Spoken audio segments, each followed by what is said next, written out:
What is going on? Hey, thank you so much for joining the Pirate Broadcast. And I'm Russ Johns, and I want to share with you great people, interesting people doing interesting things. And, I want to help more people help more people. And today we're going to be talking to Paul. Paul's had an interesting career, and I just really love the idea of taking a journey and coming out with a process that works for you. Some of the things we do in life are not necessarily always what we end up doing in life. Some of the goals we have may not necessarily turn out to be what we end up pursuing later on as we gain more experience. And I just really appreciate the fact that you're here. Join us in the conversation, and let's get into it. Boom. Welcome to the Pirate Broadcast, where we interview interesting people doing interesting things, where you can expand your connections, your community. Kindness is cool and smiles are free.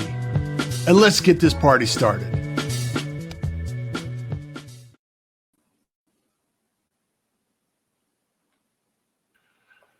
Are you ready for the day, Paul? I'm ready.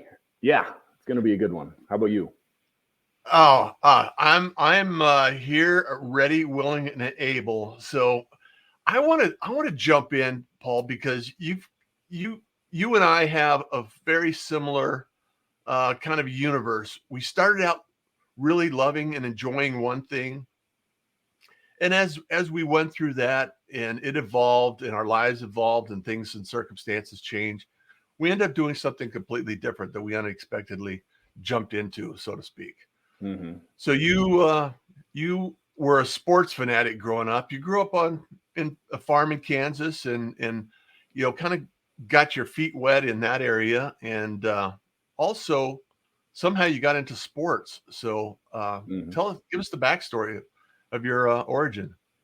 Well, as you mentioned, I grew up in a small place of Meriden, Kansas, actually, on some gravel roads outside of Meriden, Kansas, and found sports as something of a release, right? So I grew up playing baseball. My dad was way into baseball. At some point, though, we put up a basketball hoop, and I found something meditative about just being in the backyard shooting by myself. It was a place where I could kind of maybe be more who I was. And as I grew up, I found that to be consistently true. Something I'm sure you can relate to from your music background, that sense that this is where I feel most myself. And as I continued to love basketball, I found that there was something about it that I just understood better than most people. You know how that even when you're a kid, and I think we don't give kids enough credit for this, there was that feeling of like, oh, there's something here, like there's something to this that I just know or I understand better than other people's, a faculty with my body. And just kept on doing it and ended up playing college basketball at Iowa State. Then went on to be a pro. I played for 17 different teams scattered all over the world. I was your typical kind of mercenary journeyman in that I would go wherever they wanted me. And that meant minor leagues. It meant a little in the NBA for your Phoenix Suns, the Chicago Bulls, the Atlanta Hawks. Each of those stops being very brief, but then also found some success playing in Europe and Spain, Greece, and Russia. And you mentioned a transition. Along the way, I didn't really fit in a lot of the time in basketball. So while I felt comfortable on the court, I often didn't feel comfortable in the situation because it was strange and nobody had really prepared me for it. Nobody in my family had ever played college sports, so that was all new. And then, of course, nobody had been a professional basketball player because who had? So I started writing these emails to friends and family about what it was like starting in Athens, Greece, which was where my basketball career started. And figured out pretty quickly that if I made them funny, then people would respond to them and I would feel less alone. So developed kind of a shtick. Just every week I would like pitter patter out some thoughts on what was going on. And then a few years later, I was playing for the aforementioned Phoenix Suns, and somebody from their website came over and said, "Hey, would you write a blog for us?" These were newfangled at the time. I think they thought that I would just write down some notes and they would turn it into something cohesive. and coherence. Little did they know that I had built up this kind of ability to put into words what it was like to be a pro. And that blog ended up kind of taking off, and I signed a book deal because of it. And then that launched, kind of the point of your question, this second part of my life that I never really planned on, which was something of a writing career. It's interesting because you like music, professional sports, everybody thinks that it's so glamorous because they see a slice of it. And if you took the practice and the travel and having to be somewhere different every night and do something different every night, and, dealing with all the people and travel, after a while, that's not necessarily a glamorous event. Mm-hmm. Yeah. And so the shenanigans and the funny, the humorous part of it is almost like the everyday pieces that you actually experience throughout the process. So that's a lot of material for writing, I would imagine. It really was. When I did sign that book deal, I of course came by an editor at Random House, and when there's lots of behind the scenes of writing that I think is interesting too. One of them is that editors most of the time don't really edit; they just want to buy a book. They just are more in charge of like finding interesting stories. And so when he and I were talking about the book, especially after it was done, he said, I got to tell you, I thought that the thing that would sell this book was the NBA part. But the NBA part turns out to be pretty boring. The interesting parts are when I'm playing for the Yakima Sun Kings, right? And I and my roommate buy a car for $50 from the pot smoking bus driver who's driving us to practice every day. Like that's the stuff that you can really dig into. And I think that's, as you mentioned, where the turn happens in the, you think it's this one thing and it's actually this other thing. And I think that's what ties into a lot of what I'm doing now, which is that I've learned over my life, whether it's basketball or writing or even my degrees in engineering, it could be the, pseudo farming that I did when I was a kid. It could be Boy Scouts, it could be whatever. If you can't fall in love with the process, if you can't find something about the day-to-day, it just won't work. There's not enough glamour or money or fame in the world to help you to gut through something. If you can't figure out, if you're a musician, what is it that I love about going to load in? What is it that I love about like that moment right before the show? Whatever the thing might be. That doesn't to say that you're going to love it all the time, but just finding something in there that sparks you each day or each week. It's really fascinating to me to think about, this process that we have, kids grow up and, depending on what their experience is and what their exposure to different activities ends up being, we really have this thing turned upside down because you say, well, what do you want to be when you grow up? It's like, I have some people are fortunate enough to know exactly where they want to go and the desire they have, like that feeling you had on the basketball court, that there was a feeling of comfort. There was a feeling of knowing. And fortunately you grew tall enough to fulfill those goals. Right. Mm-hmm. And so, sometimes there's a groove and a kind of instinctive notion that, okay, I could do this. And a lot of kids may not necessarily have the experience or the exposure to different activities, whether it be an engineer or a doctor or a plumber or somebody in the trades or, driving a dump truck or, all of these different careers and potential opportunities they could have. They're not exposed to enough life to understand all of the possibilities. And I think that's where a lot of people take journeys. They go from one thing to a next and they say, well, I don't like that. I'm going to go to something else. And it's beautiful that we don't have to lose the experience we've gained, but it's still sometimes I would really like the opportunity to figure out what is the process? Mm-hmm. What is the aspect that we can work on to learn what we love? Because you said it so specifically. You got to love something about what you're doing in order to be really good at it. Yeah, and I think we touched briefly on things like 4-H and Boy Scouts, and as I think Yeah. back to those organizations, right? In 4-H, I was involved in everything from the forestry project to bird watching to raising a cow, right? And so that Yeah. allowed me the opportunity to try out these things in a pretty low stakes environment. Uh, Yeah. and I could find out, like, do I love that? Does it resonate? Similarly, I think things like, even think about the merit badge sash in Boy Scouts, right? You get these different Yeah. merit badge for different things. And that allows you to figure out, like, do I like wood carving? Do I like canoeing?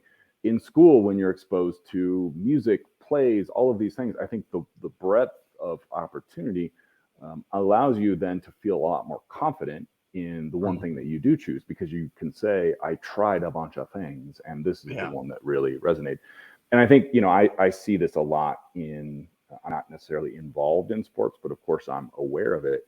And Mhm. there is an increasing specialization that happens to kids when they're young in sports. And I think that's true for not just sports, but even academic pursuits. I saw a friend posted the other day that her kids had gotten into some very specialty based school in sophomore year of high school, and that to me seems really destructive, that we're not giving people the opportunity, because we're also learning we're going to live forever now, not in a literal sense, but compared to our ancestors, we have a long time to live, which means you're actually going to need to do several different things in your life.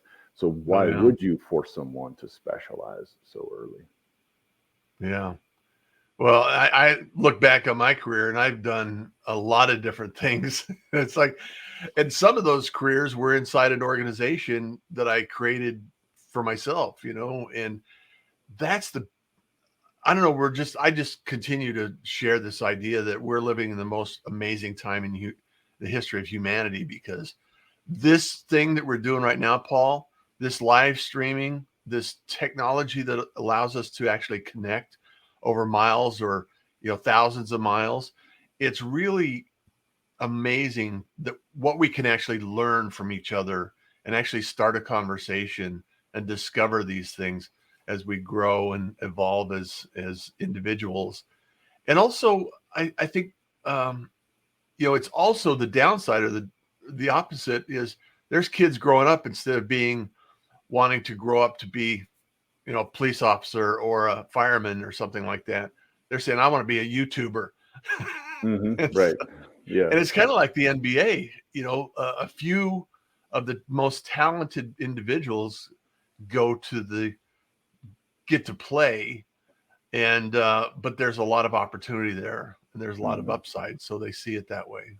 So it's There's a phrase that is used in several contexts, but I remember it from physics, right? The idea that there is no such thing as a free lunch, that you will always have to pay for things in a physics environment. If you use energy over here, you're going to pay for it over here.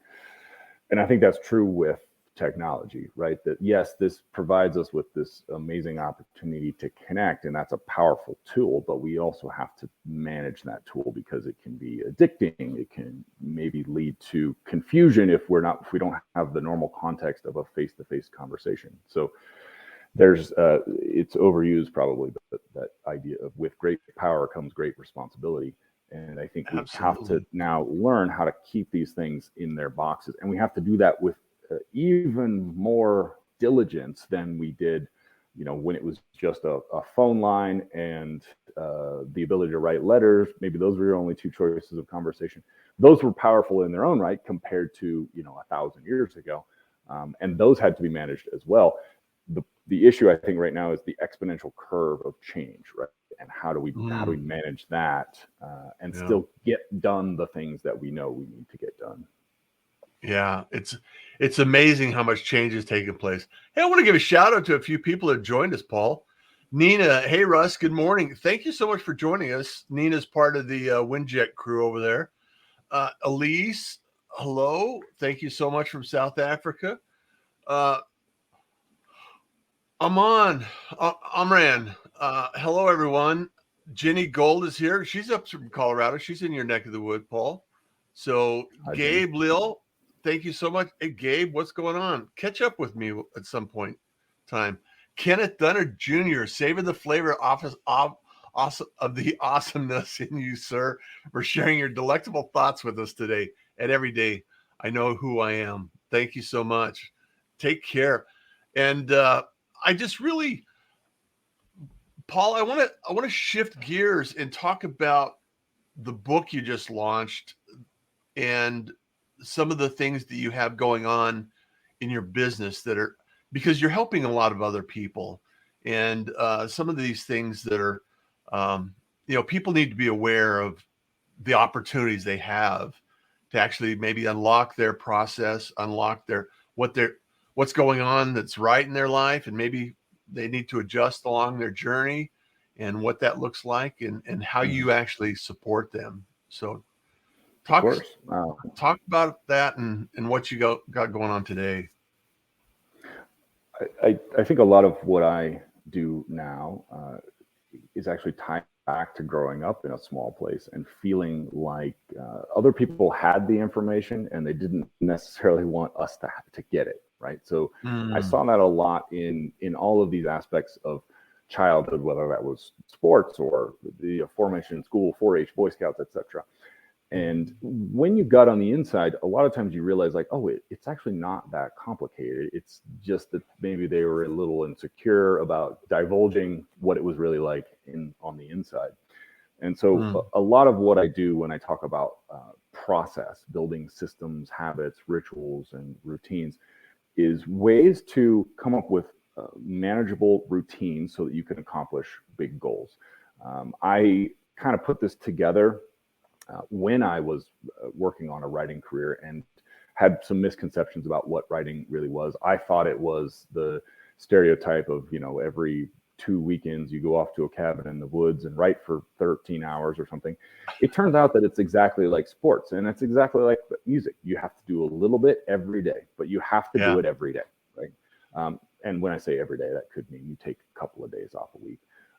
But if you can figure out how to build that into your day, so I still write for 40 minutes 6 days a week, and it's amazing how much material I churn out. So the revelation, though, was figuring out like, oh, it's not just sports, it's not just writing, it's not just creating art. It's basically everything, that everything comes back to building a system that you can count on.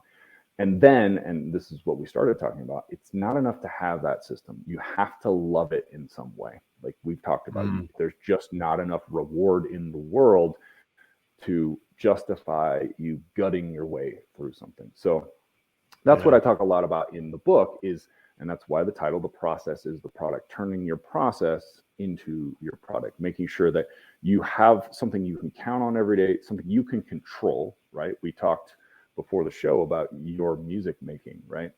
Music is such a great example of this because it's so subjective. In sports, if my team wins enough times, you kind of start to make the link like that Paul Shirley guy is pretty good. Music could be subjective not only on personal taste, but also on what's going on in the zeitgeist at the moment. You could make something that would be considered genius if you made it 10 years from now or 10 years ago. But right now, people just are not into it. So you have to find satisfaction in making that music for yourself and maybe sharing it with 5 people or 10 people. But you can't count on becoming the next Metallica. That is insane, right? It just wouldn't work. And I think because, you mentioned technology, we're all faced with people who seem highly successful and we see them in the palms of our hands. And so it actually makes it, I think, harder on people because it seems, as you said, that it's glamorous, that we're catching all of those slivers all at once. And we forget that those people also have processes that they can count on. That's what we do at the business.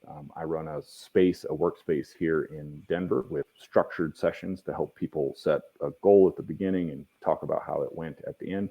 And then we have an online version, The Process Online. We also do some business to business work doing modules for people or for companies talking about these things of helping them build habits, but also work-life balance and those sorts of things. And this all comes back to, again, this idea of demystifying accomplishment or achievement for people. in the same way that I would have liked someone to demystify some things when I was a kid growing up in Meriden, Kansas. Yeah, that you're so spot on, because having a process, and I love the analogy, the process is the product, and what that actually means, because once you build a process and you enjoy this, it's almost like flow. Get in the flow of things, and all of a sudden time disappears. You Mm-hmm. just get in you get in that groove, from a musical perspective. You get in the groove, and all of a sudden that's the only thing you're looking at, that's the only thing you're enjoying, that's what you're doing, that's it. And I know that writing Totally. could be that way. I know any kind of creative process is that way. And also, I've done woodworking, building, and there's a lot of things that you can actually apply that same principle to. And Mm-hmm. so, Yeah, so I mean, it's you're just a speaking my fascinating. language.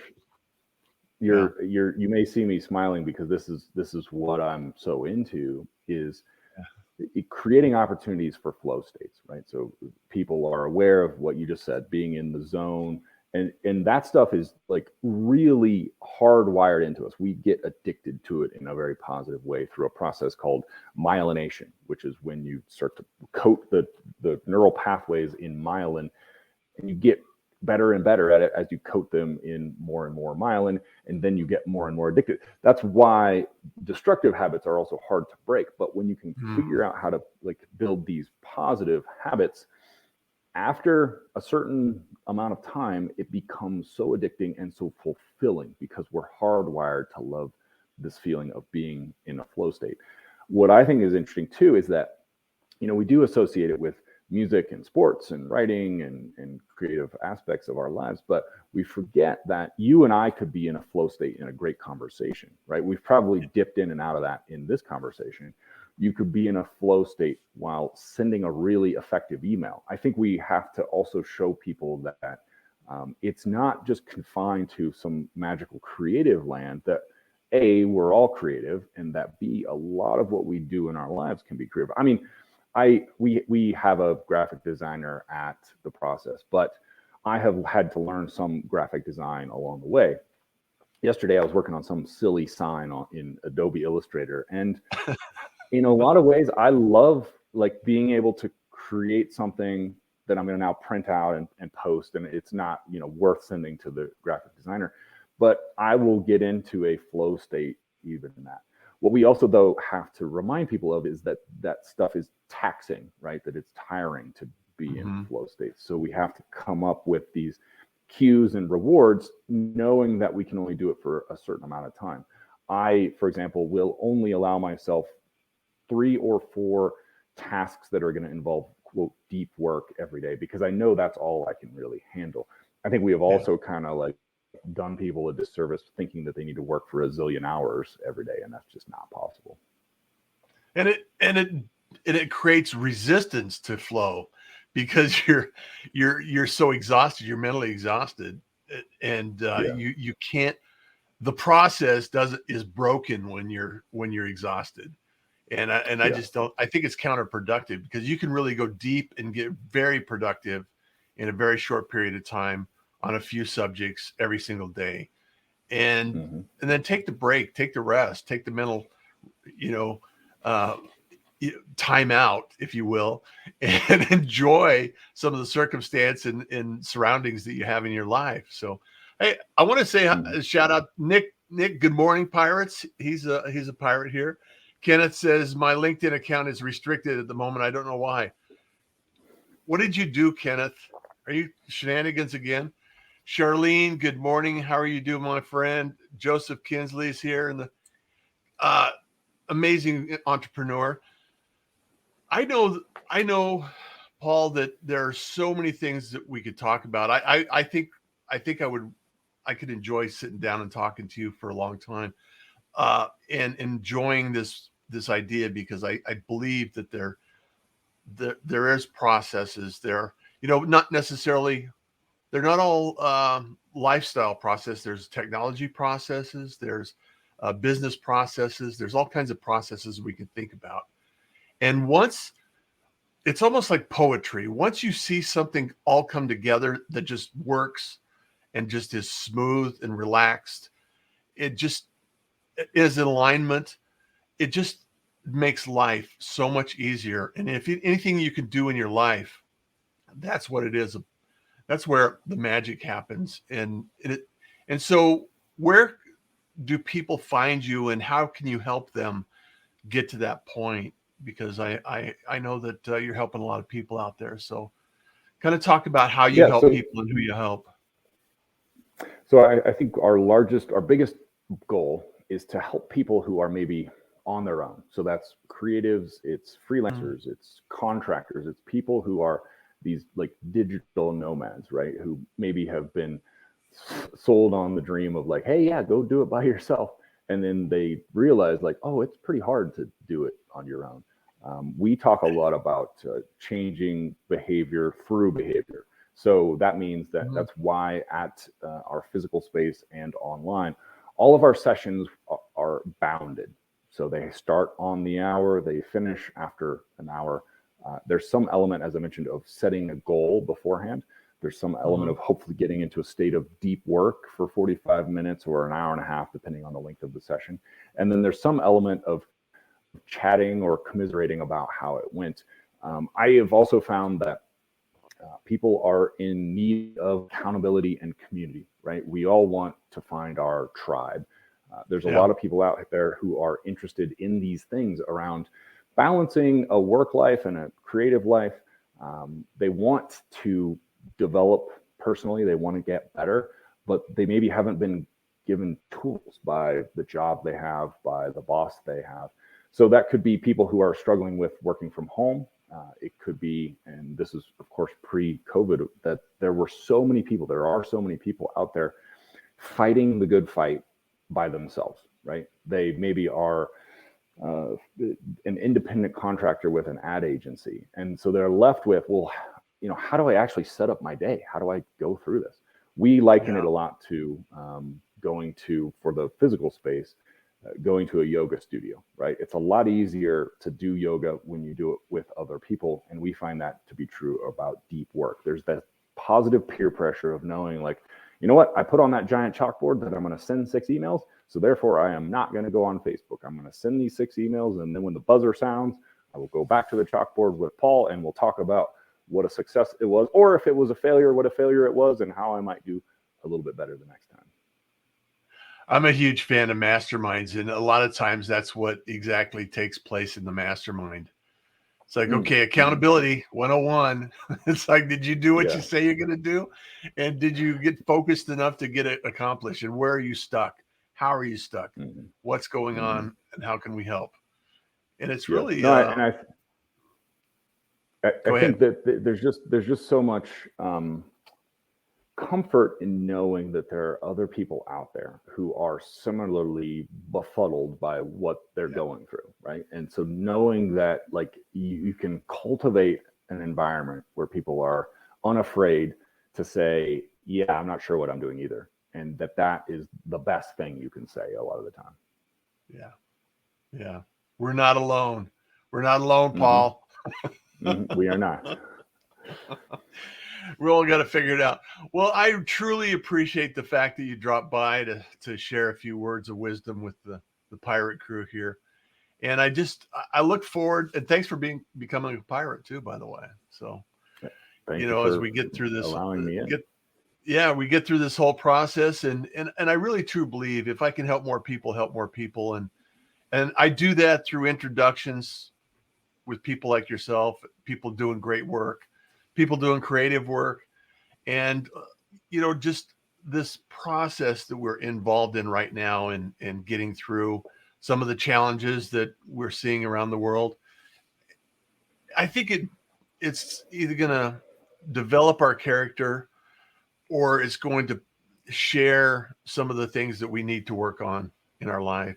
So I really do appreciate you joining us today and being present and sharing these things. So if anybody wants to reach out to Paul, createyourprocess.com. If you're in Denver, you could probably stop by and check out your facility. What's the name of your facility? It's called The Process. The and Process. You can see on that website, we have a couple of different options. If people are most interested in the physical space or the online version, they'll find it there. I'll have to talk to you about this idea I have with setting up studios in co-working spaces so I can actually generate live stream content around the world for business owners that want to highlight some activities. So cool. But that's another adventure. So. Yeah, sounds like you have plenty to do. Yeah. Well, thank you, Pirates. Thank you so much for joining in. If you joined this show or you enjoyed anything about this show, you want to share it, like, comment, all the social shenanigans that takes place that makes it exciting and happy. Also, join us, Tuesdays, Thursday morning, 7 a.m. Arizona time, Wednesday night at 5. Sharing some interesting stories and interesting people just like Paul. And Paul, thank you so much for being here. I really appreciate it. And we do this because kindness is cool and smiles are free. And I want you to enjoy your day. Take care, everyone. Thanks, Russ. You bet. Thank you for joining the Pirate Broadcast. If you found this content valuable, please like, comment, and share it across your social media channels. I would love the opportunity to help others grow in their business. The Pirate Syndicate is a platform where you show up, we produce the show. It's that easy. If you want to be seen, be heard, and be talked about, join the Pirate Syndicate.